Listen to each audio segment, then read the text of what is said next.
Well, good afternoon, everybody. This is Pastor Jay, and I'm coming to you from the vicarage.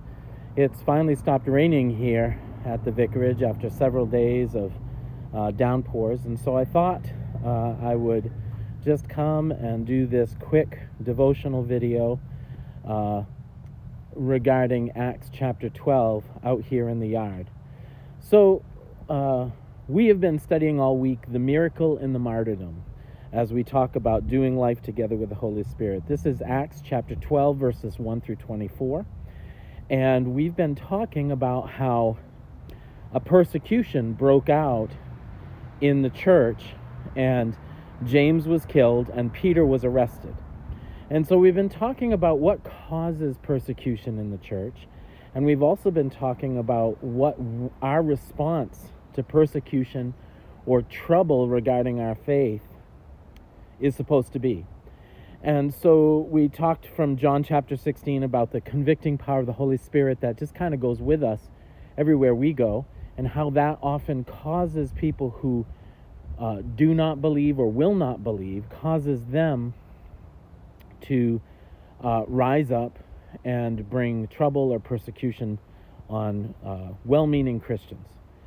And so we began talking on Thursday about what our response is supposed to be when we are persecuted, and what it's not supposed to be. And what we learned is that when Peter was persecuted, when James was martyred, the church didn't rise up in protest, the church didn't do marches, the church didn't respond with violence at all. Instead, they prayed, and they rested and waited for God to help them.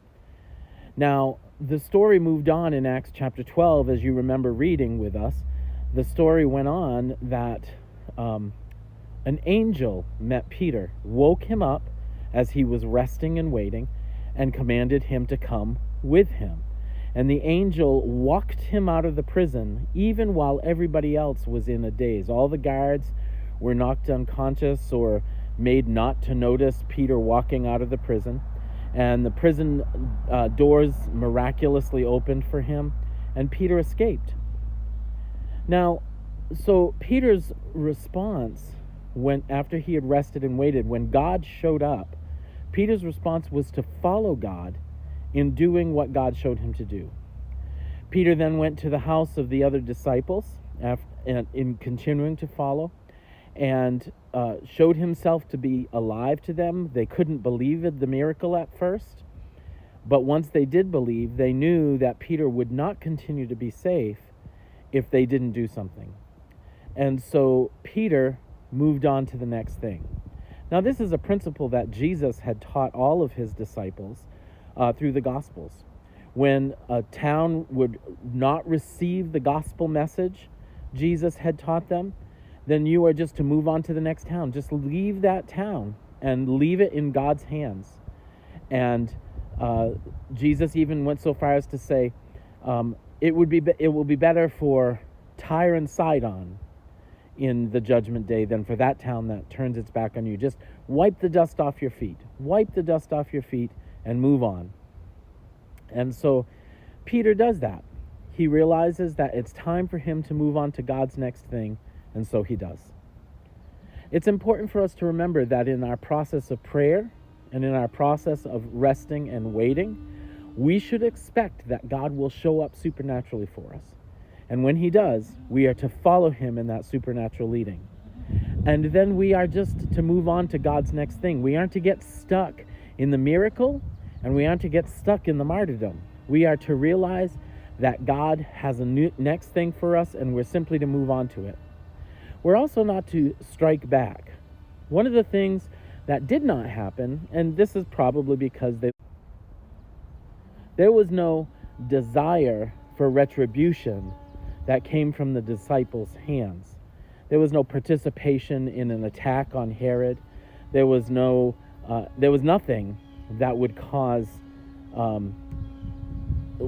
the disciples to lose their witness before the world as people of peace. And so they simply trusted to the God of all the earth that he would do right. And indeed, he dealt with Herod. This is so important for us to get a hold of. We can't be involved in judgment and the witness. We're human beings. We're not God. We weren't built to handle loving and judging at the same time. We've got to choose one or the other, and God has been very clear that we are to be witnesses of his love. And so we need to just keep focusing on the work that God has told us to do. He will take care of the rest, and we have to believe that. All right, so our response to persecution needs to be to rest, to pray, to wait, to follow God when he shows up, to move on to God's next thing, to trust that God will do right and judge rightly in our situation. And finally, we just need to keep focusing on the work that he gave us to do. This has been our devotional series, Miracle in the Martyrdom. Until we meet again tomorrow for Mother's Day at Cornerstone Church, God bless you and be at peace.